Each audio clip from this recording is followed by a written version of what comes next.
Hola, ¿qué tal, estimados estudiantes? Muy buenas tardes. Espero que estén muy bien. En este pequeño video rápidamente vamos a retroalimentar la guía de sociales de noveno que ustedes realizaron, que ya les pude entregar los resultados a todos los que me han entregado. Eh, entonces, sencillamente a continuación vamos a proyectar la guía y hablaremos un poco de las respuestas. Primero que nada, como ustedes se pudieron dar cuenta en el trabajo, en la calificación, perdón, ahora aparece dos notas, una correspondiente al hacer y otra correspondiente al saber. Ustedes se acordarán que cuando estábamos presencialmente, el hacer era todas las cuestiones prácticas, todos los trabajos que ustedes realizaban dentro, fuera de la institución educativa, tanto tareas, talleres, quizzes, exposiciones, representaciones gramaticales y demás cosas que tuvieran fueran puestas en práctica de aspectos que ustedes desarrollaran, ¿cierto? De la clase. Eso tiene que ver con la parte procedimental y la parte cognitiva era la evaluación, que siempre se hacía una a dos evaluaciones durante el periodo. Eso ha cambiado. Ahora, por efectos del trabajo como estamos, pues calificaré el trabajo dos aspectos. La forma del trabajo, es decir, cómo usted me lo entrega. Ortografía, presentación, encabezado, que desarrolle todos los puntos. Todo lo que tiene que ver con la forma del trabajo. Esa nota será la del hacer. Y la otra nota será la nota cognitiva, ya la nota de lo que usted fue capaz de hacer en el trabajo, si le quedaron bien o mal los puntos. Ejemplo, ustedes tenían 8 puntos por hacer, y si ustedes me hicieron los 8 puntos, así todos los puntos les hayan quedado mal, tienen una buena nota del hacer si cumplieron con todo el parámetro estructural de la forma del trabajo. Ya el contenido del trabajo se evaluará a partir de criterios propios del saber, es decir, de la capacidad cognitiva que ustedes demostraron en el desarrollo del trabajo. Recuerden que las notas del saber se sumarán y las notas del hacer también sí, el saber y el hacer se sumarán. Por aparte, las notas del saber corresponden al 45% de la nota, es decir, 3 trabajos, 3 notas del saber se sumarán y promediarán y dará una nota del saber. 3 trabajos del hacer, por ejemplo, se sumarán y promediarán y darán una nota del hacer. Y esa sola nota que quede del saber vale el 45% del periodo. La otra nota que quede sola del hacer, el 35% del periodo. Y finalmente, la última nota que quede sola valdrá el 20%, que ustedes saben que el 20% es una autoevaluación que ustedes se brindarán a partir de unos criterios que pues también uno le dará, teniendo presente que ustedes deben ser reflexivos en torno al compromiso que ustedes hayan tenido en el periodo. Y una coevaluación, es decir, la nota que yo como profesor podré entregar a usted a partir del compromiso que ha demostrado en clase. Bueno, esos son los criterios de evaluación empleados en este y demás trabajos conmigo ahora en adelante para que los tengan presentes. Y rápidamente hablemos. Me preocupa lo siguiente, estimados estudiantes. Ustedes me entregaron unos trabajos que no sé qué pasó. Al ser preguntas abiertas, veo que muchos recurrieron a Internet más que a su capacidad, no buscaron asesoría del profesor. Hicimos una videollamada donde la gran mayoría del grupo tiene capacidad de conectividad y prácticamente nadie se conectó.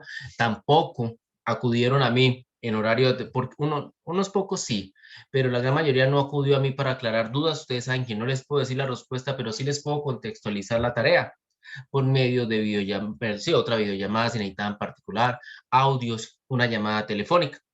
Hay estudiantes que sí me pidieron ayuda y por medio de unos audios les expliqué punto a punto, pero hay otros estudiantes que no. Recuerden que también no siempre estoy disponible durante mi semana porque ustedes saben que hago videollamadas con todos los grados y de lunes a jueves de 8 a 10 y de 2 a 4 estoy haciendo videollamadas. Entonces les pido disculpas si ustedes me escriben y no les he respondido. ¿Por qué no les respondo de una vez? Porque me siento a trabajar desde las 7 de la mañana, comienzo a responder mensajes, hago videollamada de 8 a 10, salgo de 8 a 10 y ya tengo 30 mensajes de WhatsApp. Y yo respondo esos mensajes de WhatsApp en orden de llegada, es decir, tengo que mirar hasta el último mensaje que tengo ahí, que es el que haya llegado, y lo voy respondiendo así sucesivamente. Entonces les pido paciencia, por favor. Sé que no es fácil, pero también pongan de su parte y pónganse en mis zapatos. Son más de 200, son 200 trabajos por lo menos los que debo calificar, igual que todos mis compañeros de la CDA de bachillerato. Entonces, des en cuenta que es desproporcional, es descomunal el trabajo que hay que hacer, pero ahora sí estamos dando lo mejor de nosotros. Por lo menos yo lo estoy intentando hacer con mis virtudes y mis defectos. Bien. Me preocupa que el trabajo que ustedes me entregaron, muchos estudiantes habían preguntas, respuestas iguales.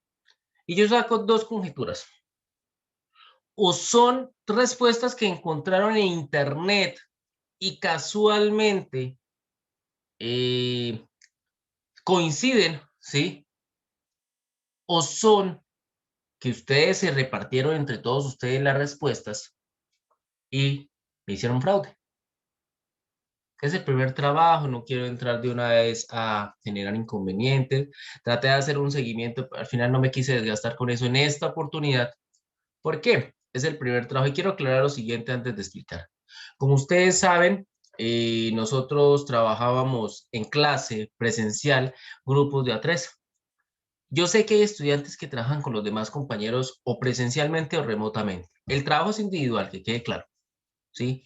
Pero si algunos de ustedes se pueden ayudar con sus demás compañeros, traten de ayudarse, no tengo ningún problema de ello.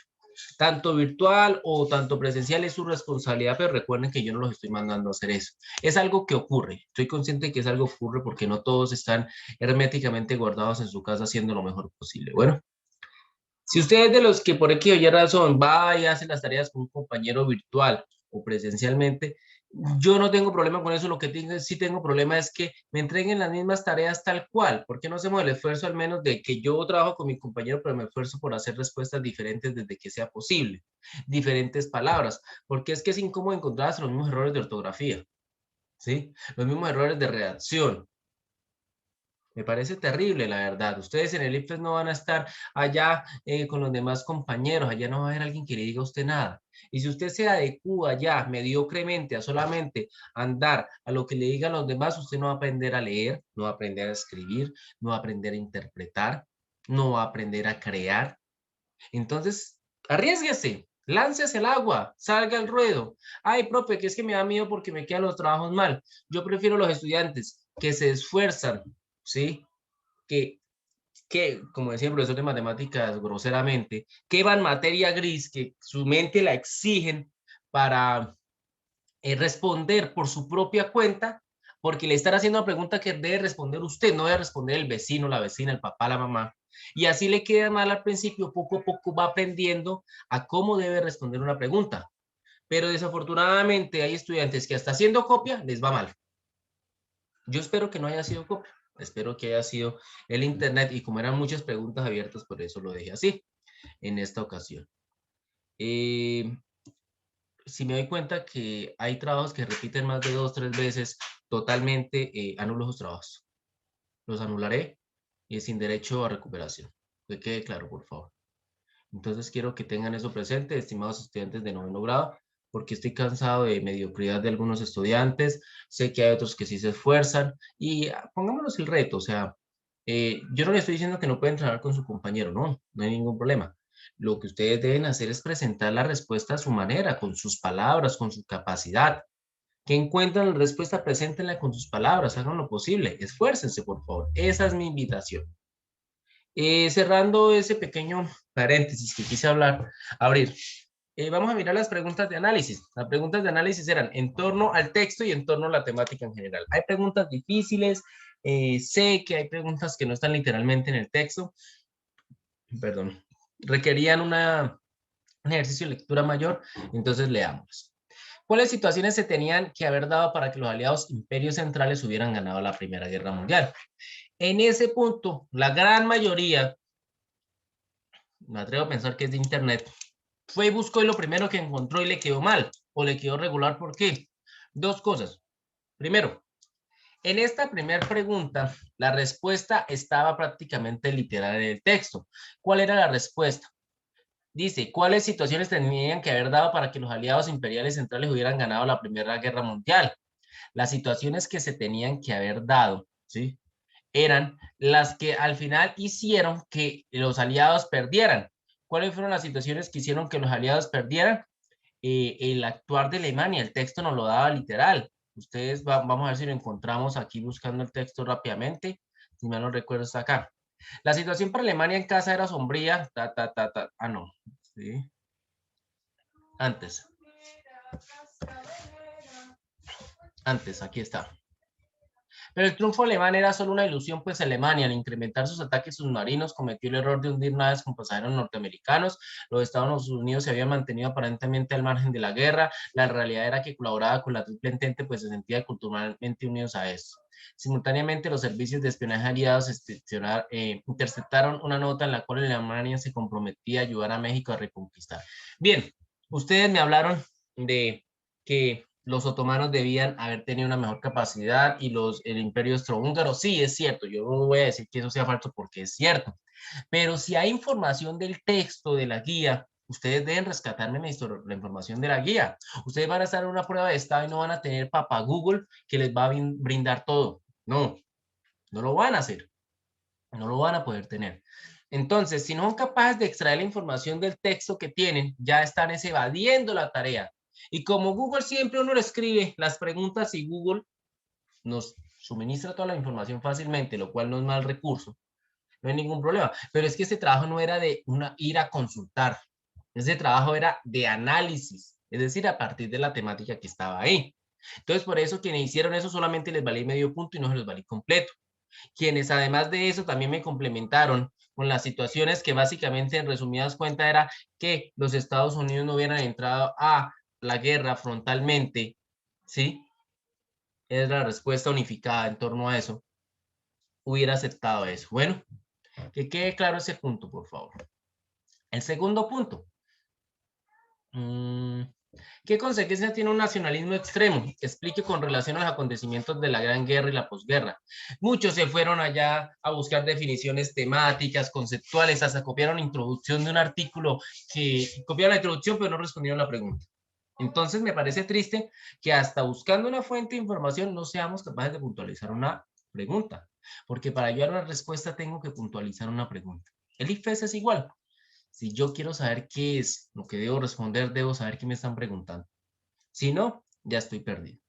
Entonces, ojo, ¿qué consecuencias tiene un nacionalismo extremo? Yo ya había explicado que el nacionalismo era una postura ideológica en donde las personas de un país se identificaban con una nación en particular a un extremo en donde las demás personas, por ser de otra nación, eran inferiores, dignas de ser sometidas, ultrajadas, humilladas.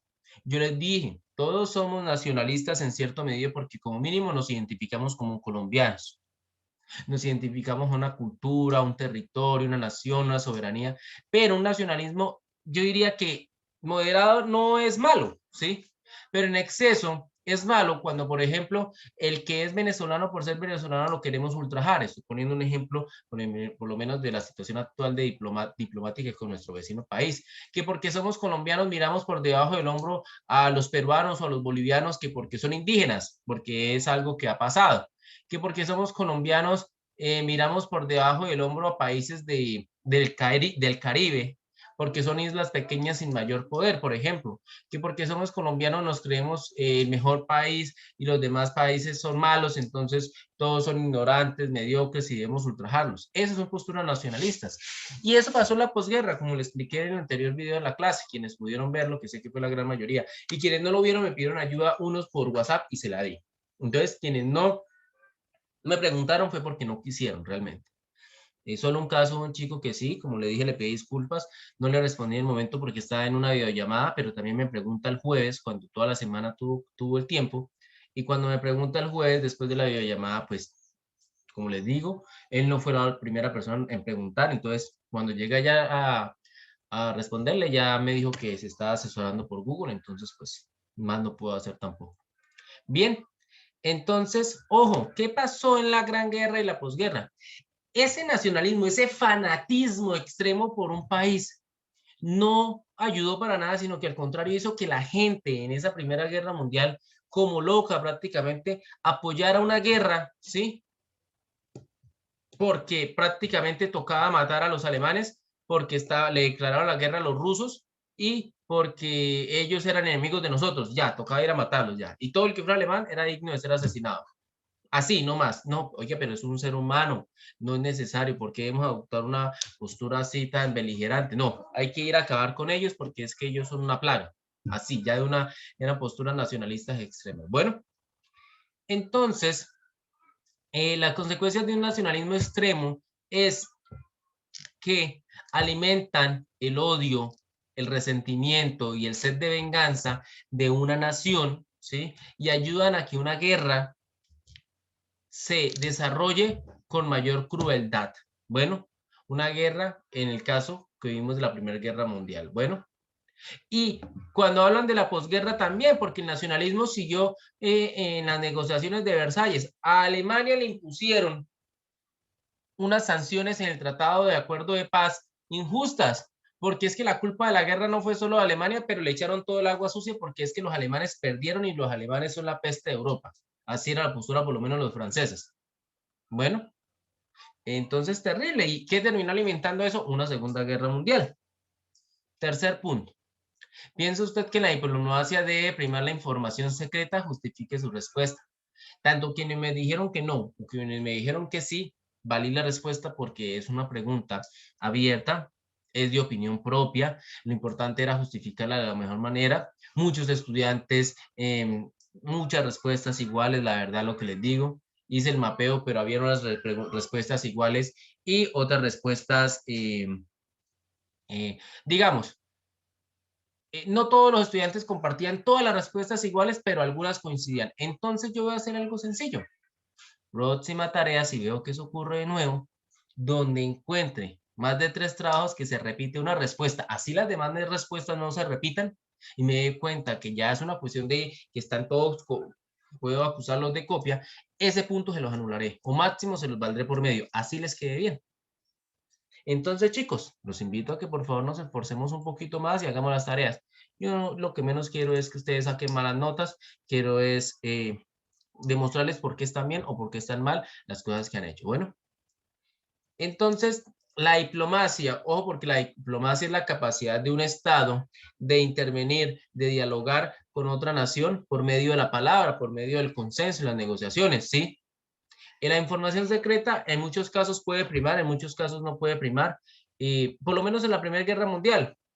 Sin darnos cuenta, la diplomacia jugó un papel central porque la diplomacia fue secreta al punto que nadie sabía esas relaciones tan directas que habían de acuerdos y esos acuerdos de esas alianzas terminaron llevando a cada país a la guerra. ¿Cómo así? Austria quería atacar a Serbia. Los rusos eran aliados de los serbios. Los rusos le dijeron a los austriacos, ojo, no ataquen a los de Serbia porque son mis aliados. Y eso sí se sabía. Los austriacos no hicieron caso y se metieron. Y Rusia entonces le declaró la guerra a Austria. Hasta ahí, bueno. Alemania, que no tenía mayor cosa que hacer ahí, pues más allá de defender a su aliado, llegó y le dijo, oiga, Rusia, no se meta con mi aliado porque si no, yo me meto con usted. Entonces, bueno, Rusia dijo, hágale entonces, no hay ningún problema. Los franceses, al ver que los alemanes se metieron con los rusos, que los franceses eran aliados de los rusos, les dijeron, oiga, si usted me mete con Rusia, nos toca meternos con ustedes. Además, los franceses, como les expliqué en la clase, tenían ya sed de venganza por cosas que les había pasado. Bueno,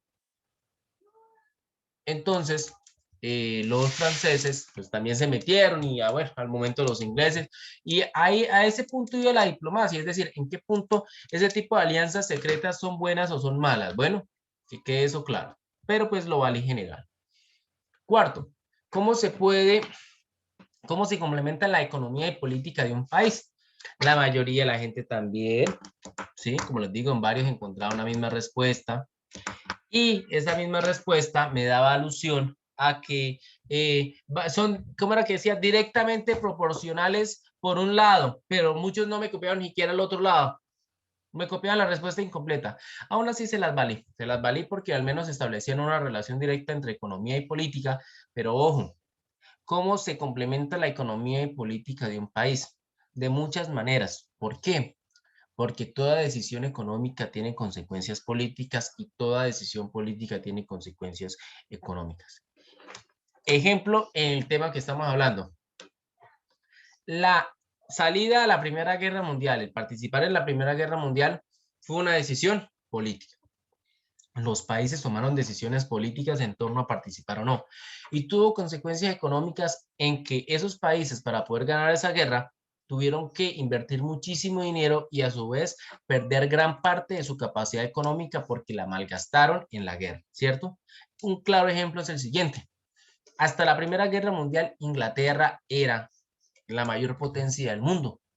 Después de eso, Inglaterra volvió a ser un país poderoso, pero le cedió el lugar del dominio mundial a Estados Unidos. Y hasta el día de hoy, Estados Unidos lo ha logrado conservar. Bueno, bien. ¿Cómo justifica usted la revolución de Lenin en Rusia? Ojo, porque aquí no leemos, no leemos el punto. Nosotros no estamos leyendo el punto, porque si el punto dice, ¿cómo justifica usted la revolución de Lenin en Rusia? ¿Sí? Es decir, deben justificar por qué Lenin hizo esa revolución. ¿Cómo ustedes la justifican? No le están preguntando quién es Lenin, quiénes fueron los bolcheviques, no. ¿Qué fue lo que muchos de ustedes hicieron? Fue buscar la definición que les dio Google y ya. Pero bien la pregunta, ¿cómo justifican? ¿Ustedes la pueden justificar? Hay maneras, claro, sí hay maneras de justificarla. La Revolución Rusa, como ustedes saben, surgió de la crisis en la cual vivía el pueblo ruso en torno a las desigualdades y a la hambruna tremenda que estaban viviendo los rusos por culpa de la Primera Guerra Mundial. Rusia fue a la Primera Guerra Mundial y si bien era un gran país en extensión, era una de las potencias con mayores atrasos en todos los aspectos, industrial, comercial, agrario. Rusia, de todos los países que participaron, era el país que aún estaba en la Edad Media, ¿sí? En muchos aspectos. Entonces, la ida a la Primera Guerra Mundial significó que la población sacrificara aún muchísimo lo que le había tocado sacrificar porque no era que vivieran bien. Entonces la gente se mamó y la gente quiso un cambio. Bueno, que como un estudiante le escribí, claro, él se centró fue más en criticar el comunismo y la Unión Soviética que nació por esa revolución rusa, tiene toda la razón y está en todo su derecho a criticarla, porque yo no voy a decir que todo fue bueno, no, para nada. Pero en este momento, ojo que la pregunta nos está preguntando es cómo justifica la revolución rusa. O sea, ¿qué justificaba a Lenin? Claro, a Lenin lo justificaba que el momento de la Rusia, del momento de 1918, era una Rusia con hambre, era una Rusia pobre, era una Rusia a borde de inclusive perder una guerra, o había puesto muchas vidas humanas por una guerra que ni siquiera le convenía, porque era una guerra por intentar defender un país que estaba fuera de su territorio. ¿Ven? Entonces, ¿tanto sacrificio valía la pena? Los rusos dirían que no. Y pues a partir de eso, Lenin se aprovechó de esas necesidades y eso y pues logró impulsar su revolución comunista, que eso ya es otra temática aparte. Bueno, siguiente. ¿Cómo se diferencia el totalitarismo de una dictadura normal? Pregunta difícil, pregunta compleja, pregunta que requería algo de investigación. Prácticamente nadie me consultó.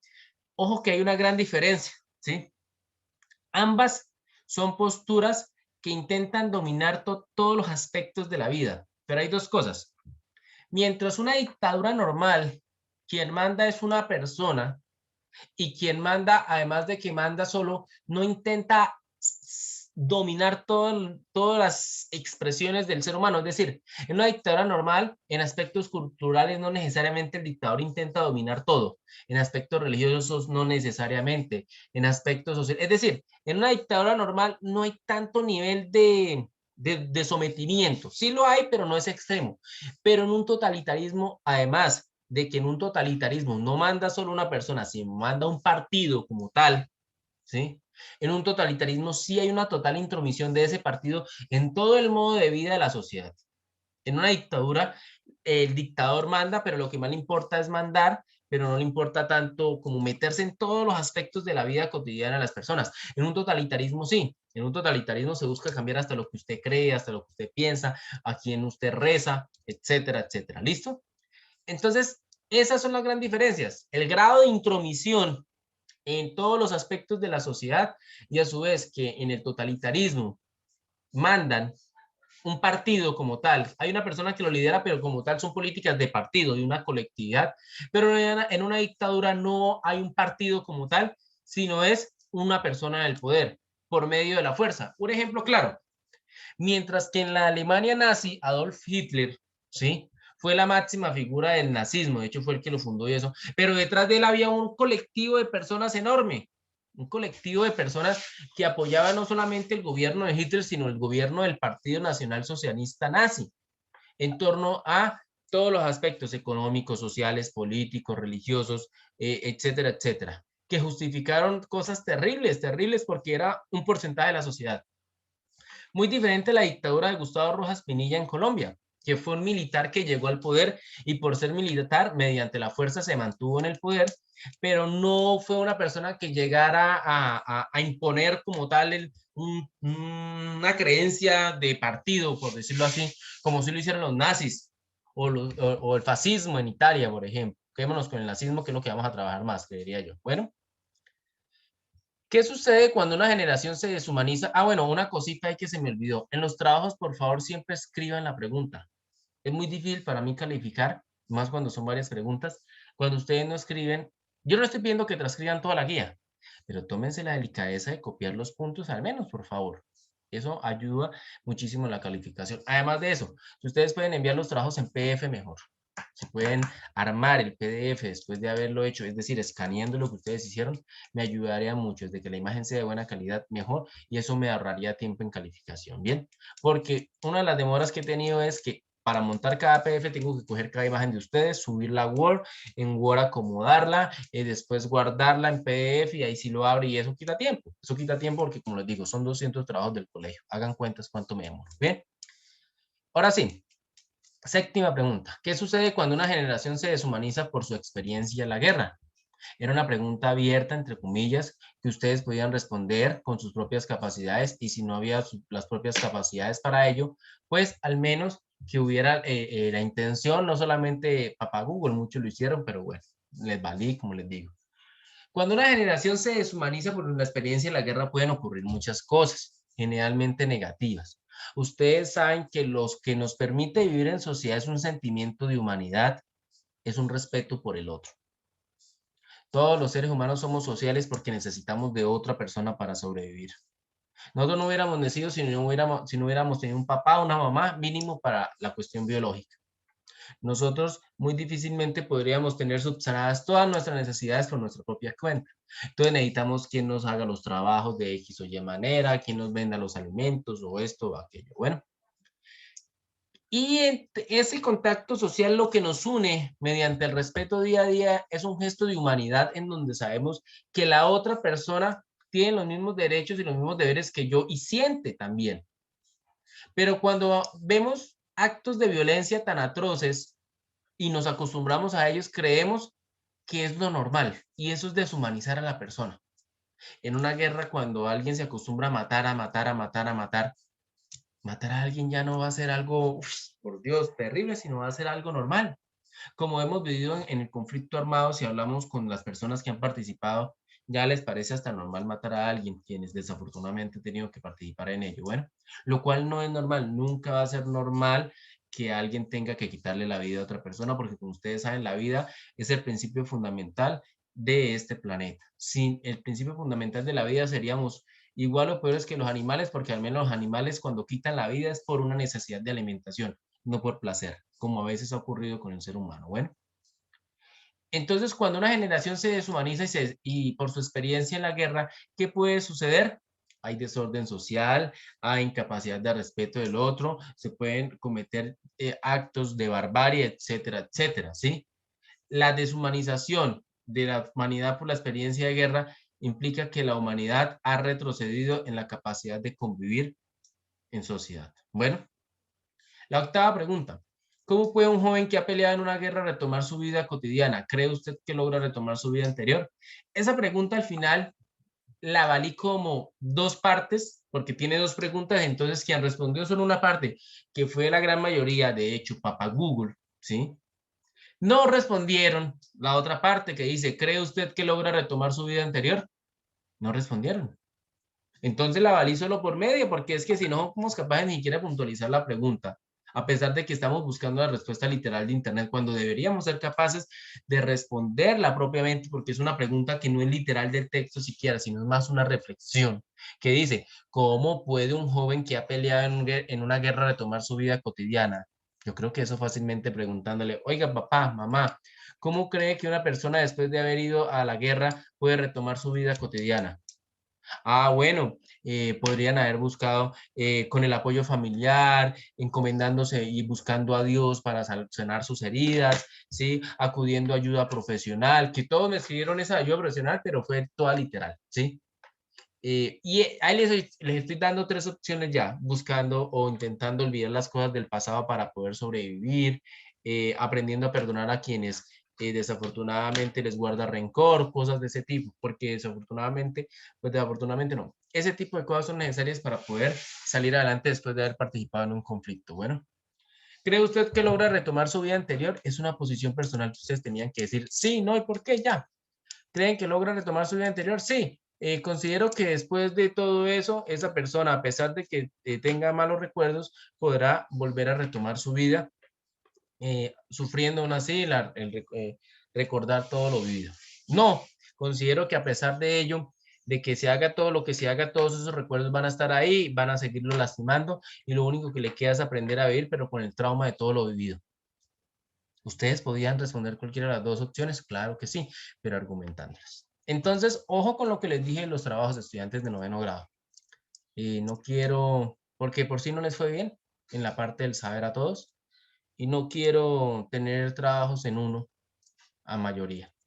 Quiero que todo les vaya bien, pero necesito que también se esfuercen, porque aquí no puedo venir a regalarles nada. Bueno, les deseo lo mejor, a no ser de que el que tenga alguna duda, como ustedes saben, por redes sociales con mucho gusto, pero con tiempo, por favor, con tiempo, porque la semana cuando la trabajamos es corta y así como atiendo a 9º grado, atiendo a 6º, 7º, octavo, 9º sociales, a 10º y 11 filosofía y economía. Entonces, des en cuenta que atiendo muchas clases. Bueno, les deseo lo mejor, espero que estén muy bien, cuídense mucho. Chao, chao.